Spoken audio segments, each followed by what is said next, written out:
গ্রীষ্ম বর্ষা পিনিতি ভরসা। হ্যাঁ, পিনিত শপিং সিটি। নমস্কার, আপনারা দেখছেন হুগলি আপডেট। আপনাদের সঙ্গে আমি উষা। আসছি খবরে। হাওড়ার বেলুড়ে গুলিবিদ্ধ পঞ্চায়েত প্রধান জখম তার সঙ্গী। হাওড়ার বেলুড়ে গুলিবিদ্ধ পঞ্চায়েত প্রধান জখম তার সঙ্গীও। বৃহস্পতিবার রাতে হাওড়ার ডোমজুর বিধানসভার বালি নিশ্চিন্দায় বুড়ো শিবতলার কাছে এই ঘটনাটি ঘটে। সাপুইপাড়া বসুকাটি পঞ্চায়েতের প্রধান দেবব্রত মণ্ডল তার সঙ্গী অনুপম রানাকে নিয়ে একটি অনুষ্ঠান থেকে বাড়ি ফিরছিলেন। তখনই অতর্কিতে ওই গুলি চালানোর ঘটনাটি ঘটে। এই ঘটনায় দুজনেই গুলিতে জখম হন। পঞ্চায়েত প্রধানের কোমরে ও হাতে 3টি গুলি লাগে, তার সঙ্গীর পিঠেও গুলি লাগে। হাওড়ার একটি বেসরকারি হাসপাতালে ভর্তি করা হয় তাদেরকে। এই খবর পেয়েই হাসপাতালে আসেন হাওড়া জেলার সদর তৃণমূল কংগ্রেসের সভাপতি তথা উত্তর হাওড়ার বিধায়ক গৌতম চৌধুরী। হাসপাতালে আসেন ডোমজুর বিধানসভার বিধায়ক কল্যাণ ঘোষ। এই ঘটনাকে কেন্দ্র করে এলাকার ব্যাপক উত্তেজনা ছড়িয়ে পড়ে। ঘটনাস্থলে এসেছে বিশাল পুলিশ বাহিনী। ঘটনাস্থলে যান হাওড়ার পুলিশ কমিশনার প্রবীণ কুমার ত্রিপাঠী। পুলিশ তদন্ত করছেন। এ বিষয়ে বিধায়ক কল্যাণ ঘোষ কি জানাচ্ছেন শুনবো। ঘটনাটা সম্পূর্ণ আমি জানি না, কিন্তু সাপুইপাড়ার প্রধান বিয়ে বাড়ি খেয়ে আসছিল, যে চালাচ্ছিল এবং বাবু দুজনকেই গুলি করেছে। এখন হসপিটালে চিকিৎসাধীন আছে। আর পুলিশও এসছে, পুলিশকেও পরিষ্কারভাবে বলে দিয়েছি দুষ্কৃতীকে কোনো রকম ছাড়ছাড় দেওয়া যাবে না। সেই যত বড় দুষ্কৃতী হোক তাকে তার ব্যবস্থা গ্রহণ করতে হবে। এই ভোট সামনে একা এসে যাচ্ছে, তার মধ্যে এখন গুলি করলে এখন এটা তদন্ত সাপেক্ষ, তদন্ত করে পুলিশ দেখবে কি ঘটনা, ও নিজে থেকে করেছে না কেউ করিয়েছে, এটা পুলিশ দেখার ব্যাপার। দুষ্কৃতীদের ধরা যায়নি তো, কজন এসেছিল দুষ্কৃতী তা বলতে পারবো না, এখন পুলিশ ওটা দেখছে। কৌশিক ঘোষের রিপোর্ট, হুগলি আপডেট। হুগলি জেলা নির্মাণ কর্মী ইউনিয়নের প্রকাশ্য সমাবেশ অনুষ্ঠিত হলো চুঁচুড়ায়। হুগলি জেলার নির্মাণ কর্মী ইউনিয়নের 9ম জেলা সম্মেলন উপলক্ষে প্রকাশ্য সমাবেশ অনুষ্ঠিত হলো হুগলি জেলা সদর শহর চুঁচুড়া ঘড়ির মোড়ে। এছাড়াও নির্মাণ কর্মীদের বিভিন্ন দাবির ভিত্তিতে হুগলি জেলা শাসকের কাছে ডেপুটেশন জমা দেন এক প্রতিনিধি দল। প্রকাশ্য সভায় বক্তব্য রাখেন নির্মাণ কর্মী ইউনিয়নের নেতৃত্ব। আমাদের রাজ্যের মুখ্যমন্ত্রী তার নিজের ভাতাটা বাড়িয়েছে 8,400 টাকা থেকে 1,18,000 টাকা। মুখ্যমন্ত্রীর ভাতা বাড়বে 8,400 টাকা থেকে 14 বছরে 1,18,000 টাকা। আর নির্মাণ শ্রমিকদের যে পেনশন, সেই পেনশন দাঁড়িয়ে থাকবে 1,000 টাকা পায় 1,000। হুগলি থেকে রাজপ্রসাদ ও চন্দনা দত্তের রিপোর্ট, হুগলি আপডেট। আগরপাড়া একটি বেসরকারি কলেজে ছাত্রদের মারামারিতে জখম এক স্থানীয় বাসিন্দা। বর্তমানে ওই ব্যক্তি হাসপাতালে। বেসরকারি কলেজের অনুষ্ঠান শেষ হতেই কলেজের বাইরে ইঞ্জিনিয়ার পড়ুয়াদের সংঘর্ষে রক্তাক্ত স্থানীয় বাসিন্দা। অভিযোগ, আগরপাড়ার একটি কলেজের গেটের বাইরে কলেজের কিছু পড়ুয়া নিজেদের মধ্যে বচসায় জড়িয়ে পড়ে। স্থানীয় এক যুবকের বাইকের উপর বসে বচসা হয়। সেই যুবক তখন বাইক নিতে গেলে তাকে বেধড়ক মারধর করা হয়। এলাকার লোক বাঁচাতে গেলে তাদের উপরও আক্রমণ চালায়। কলেজের পড়ুয়ারা রক্তাক্ত অবস্থায় আহত যুবককে সাগর দত্ত মেডিকেল কলেজে ভর্তি করানো হয়। অভিযোগ, এই ইঞ্জিনিয়ারিং পড়ুয়ারা এই স্থানীয় যুবকটিকে ট্রেনে ফেলে মারধর করে এবং বাঁশ দিয়ে মারধর করে। এরপর পরিস্থিতি সামাল দিতে বেলঘরিয়া থানার পুলিশ আসে। ঘটনাস্থলে তৃণমূল কাউন্সিলর বিমল সাহা গিয়ে পৌঁছায়। আজকে তো অলরেডি আমি ওয়ার্ড অফিসে বসেছিলাম, তারপরে দেখছি কলেজের স্টুডেন্ট গুলো দৌড়াদৌড়ি করছে, প্রচুর দৌড়াদৌড়ি করছে। এখানে সঙ্গে সঙ্গে আসলাম, পুলিশকে খবর দেওয়া হলো। পুলিশ প্রশাসন এখানে বেলগড়িয়া থানা, প্রচুর পুলিশ এসছে এখানে। এবং একটা স্টুডেন্টদের মধ্যে ভুল বোঝাবুঝি, এখানে একটা প্রোগ্রাম ছিল এবং পাঞ্জাবিলার আমি যেখানে দাঁড়িয়ে আছি এখানকার মানে কিছু উশৃঙ্খল স্টুডেন্ট সব জায়গায় থাকে, সবাই না, 95% ভালো স্টুডেন্ট, 5% হয়তো খারাপ। তার মধ্যে উশৃঙ্খল ছেলেরা এদের উপরে প্রচণ্ড মারধর করে এবং ছেলেটা এখন ভমিটিং করছে এবং তার সঙ্গে সঙ্গে হসপিটালে আছে, সাগর দত্ত হসপিটালে। তারপরে আমরা একটা প্রাইভেট নার্সিংহোমে আমরা পাঠিয়েছি, দেখি কি হয়। কিন্তু প্রশ্ন হলো এই জায়গাটা আমরা ম্যানেজমেন্টকে আজকে বলে এসেছি, প্রিন্সিপাল ম্যাডাম ছিল, যে আপনারা এই অঞ্চলের স্টুডেন্টরা যখন বেরিয়ে বাইরে কিছু মানে আমরা যেটা দেখতে মানে খুব বাজে লাগে সেই জিনিসগুলো আমরা দেখছি। আপনারা এখানে ইমিডিয়েট যতগুলো পারেন ক্যামেরা লাগান এবং ক্যামেরা লাগিয়ে আপনারা এই জিনিসটা বন্ধ করুন। কারা কারা কোন স্টুডেন্টরা দায়ী, একটা তো ভালো প্রতিষ্ঠান বা একটা শিক্ষামূলক প্রতিষ্ঠান বদনাম হতে পারে না। তার জন্য আপনাদের যা যা করার স্টেপ নেওয়ার নিন।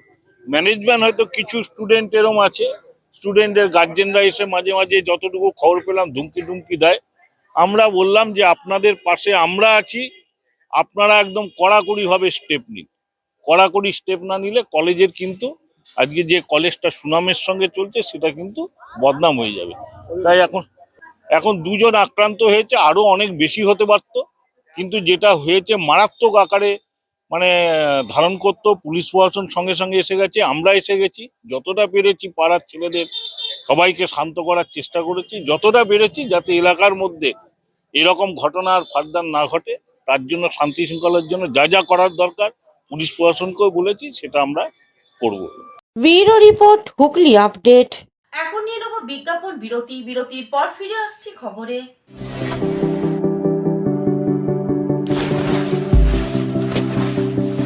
Fasten your seatbelts as you take a tour around your marine wonderland.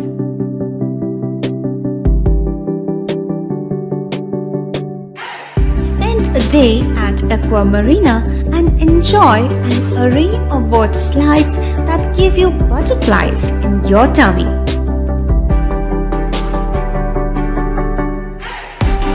Aqua Marina is a holistic weekend destination for friends, family, and couples and offers magic to soothe your body, mind, and soul.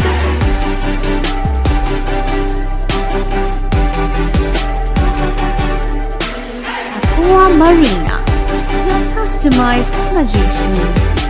Welcome aboard and see the magic unfold. শীত, গ্রীষ্ম, বর্ষা, পিনিতি ভরসা। হ্যাঁ, পিনিত shopping city. যে কোনো মরশুমের readymade জামা কাপড় পাওয়া যায় একই ছাদের তলায়। ছোট থেকে বড়, পুরুষ, মহিলা ও শিশুদের একমাত্র নির্ভরযোগ্য প্রতিষ্ঠান। শীতকালীন যে কোনো শাড়ি, জিন্স, টপ, কুর্তি, চুড়িদার, পাঞ্জাবি মানেই পিনিত শপিং সিটি। আখন বাজার, চুঁচুড়া, Hooghly. Amala nursing home. Enjoy a weekend at Vedam, the paradise of peace. A home away from home.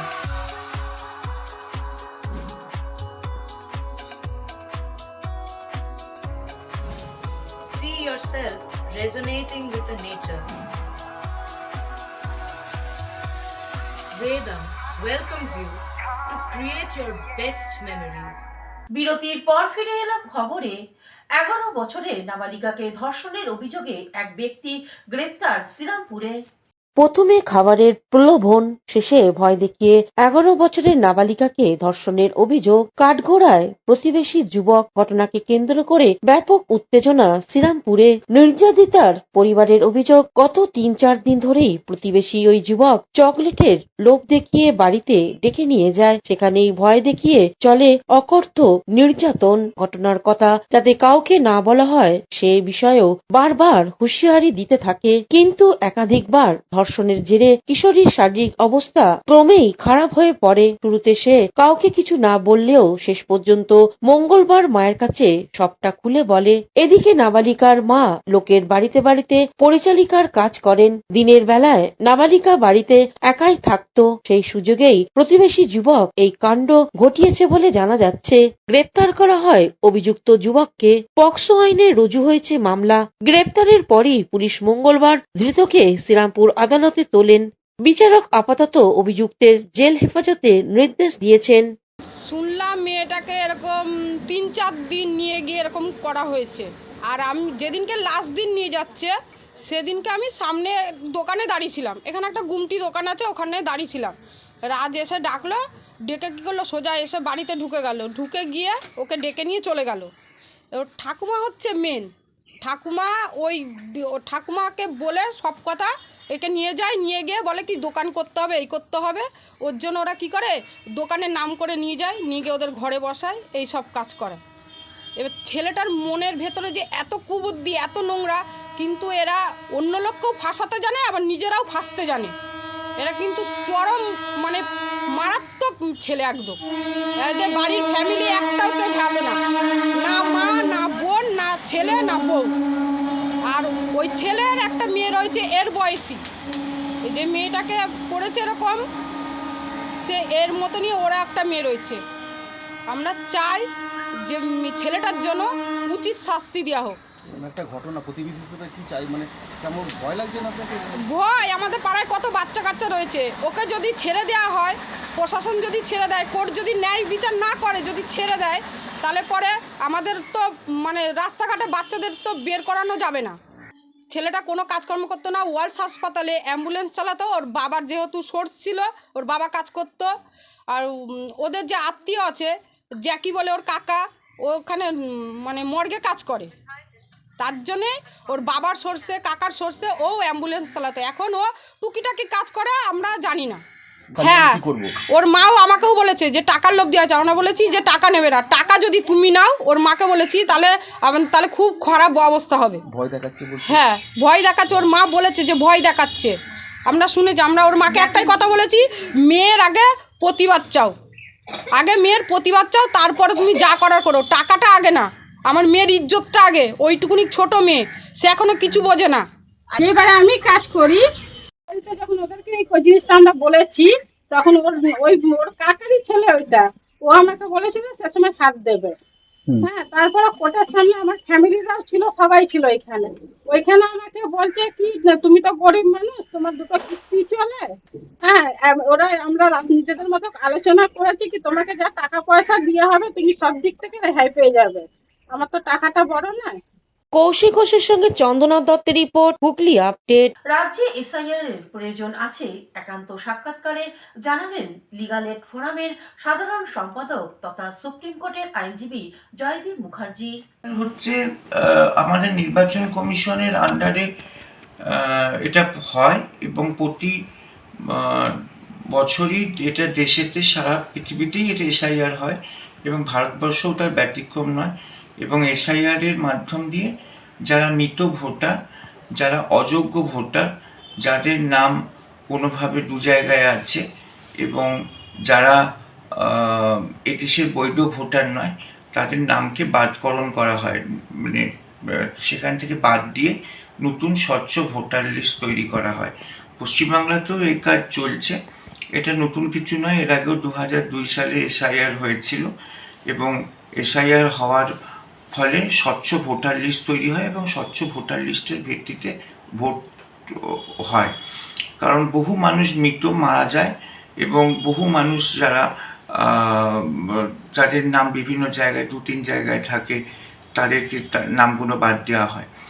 আমাদের পশ্চিমবাংলায় একটা সমস্যা হচ্ছে, যেহেতু এটা একটা আন্তর্জাতিক বর্ডার আছে বাংলাদেশের সাথে, এবং তার জন্য বহু বাংলাদেশি অনুপ্রবেশকারী তারা এই দেশেতে ঢুকে গেছে, মুসলিম অনুপ্রবেশকারী, তারা ভারতবর্ষ তথা পশ্চিমবাংলার বিভিন্ন প্রান্তে ঢুকেছেন এবং অবৈধভাবে তারা আধার কার্ড, ভোটার কার্ড এই সমস্তগুলো করেছেন, যেটা সম্পূর্ণভাবে অবৈধ এবং তাদের কোনো মতেই ভারতবর্ষে তাদের ভোটার লিস্টে নাম থাকা উচিত নয়।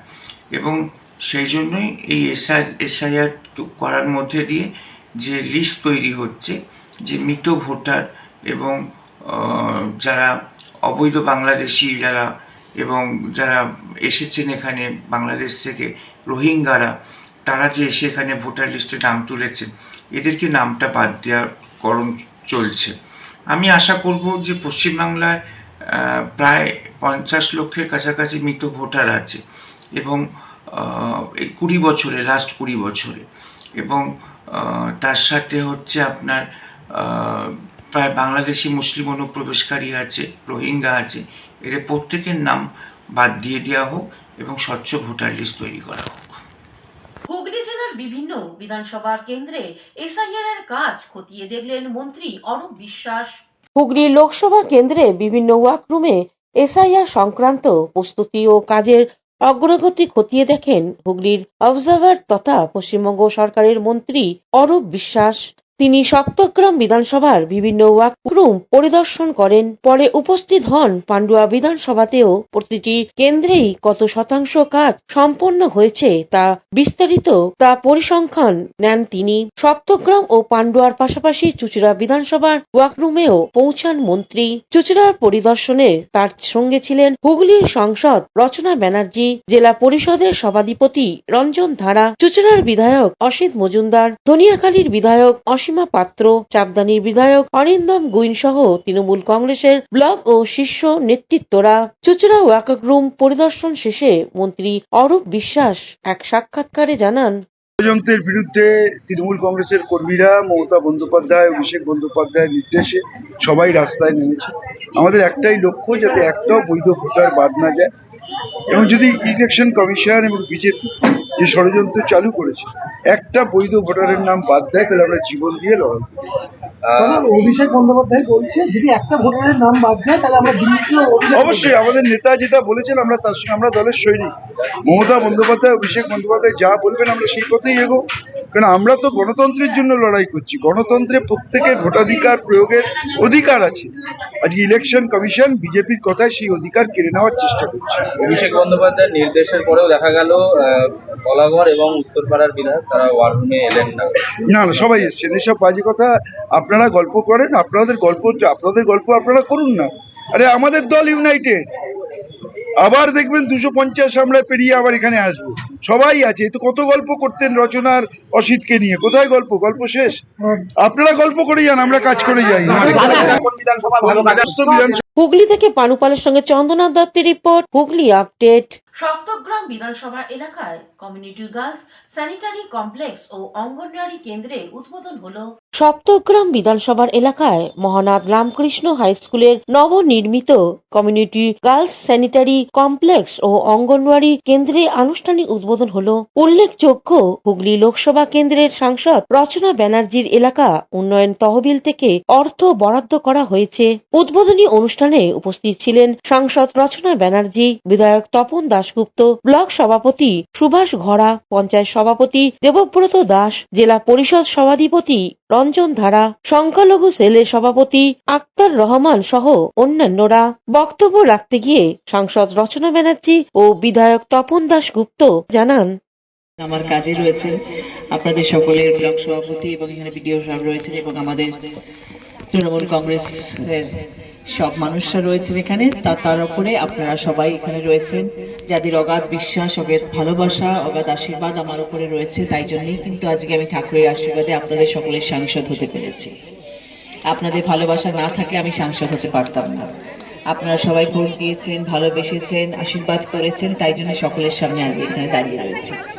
এবং আমি এটাও সবসময় বলে এসেছি যে আজকে যখন আমি সাংসদ হয়ে আপনাদের কাছে এসেছি, এটা আমার দায়িত্ব, এটা আমার কর্তব্য যে আগামী 5 বছর যতদিন আমি আছি, আমার 7টা বিধানসভার প্রতিটি মানুষ যেন ভালো থাকে, তাদের যেন কোনো রকম অসুবিধা না হয়। আমার তরফ থেকে আমার যতটুকু করার আমি যেন সবসময় করতে পারি এবং আমি যেন সবসময় আপনাদের পাশে থাকতে পারি। এই আশ্বাস, এই বিশ্বাস নিয়েই আমার পথ চলা শুরু হয়েছে আপনাদের সকলের সাথে, এবং সেইভাবেই আগামী দিনেও আমি এগিয়ে যাব।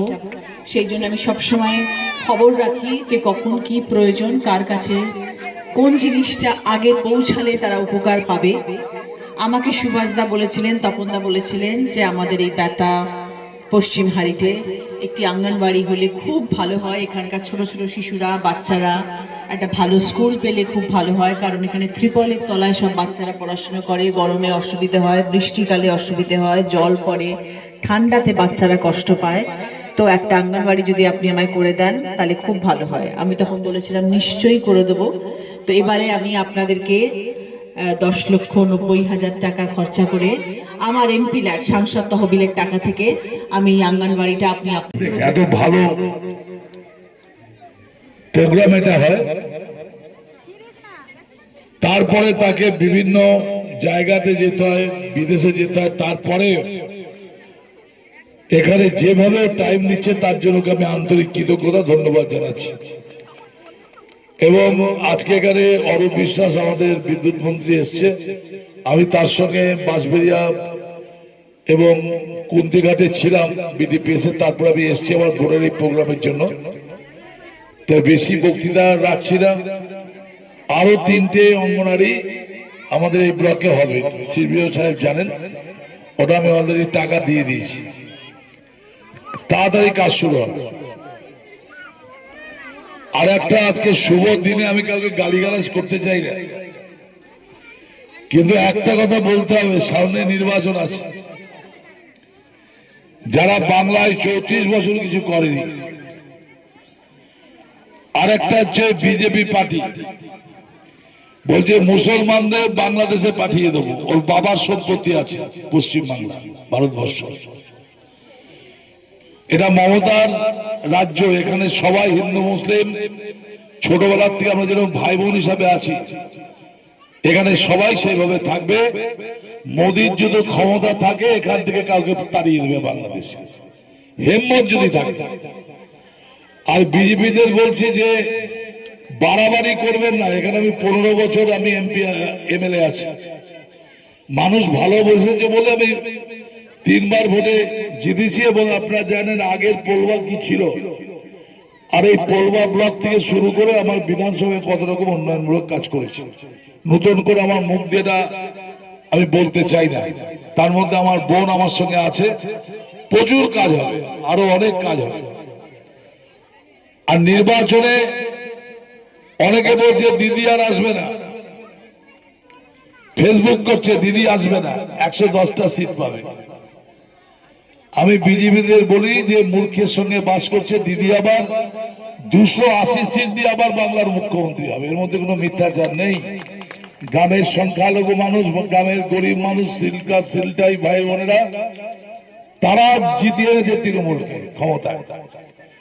রচনা ব্যানার্জি অনেক ভোটে জিতলো, আর এখানে একজন লকেট না ফকেট কে ছিল, ওকে একটা মানুষ। হুগলি থেকে চন্দনা দত্তের রিপোর্ট, হুগলি আপডেট। এখনকার মতন খবর এই পর্যন্তই। প্রতিদিন দেখুন হুগলি আপডেট। নমস্কার।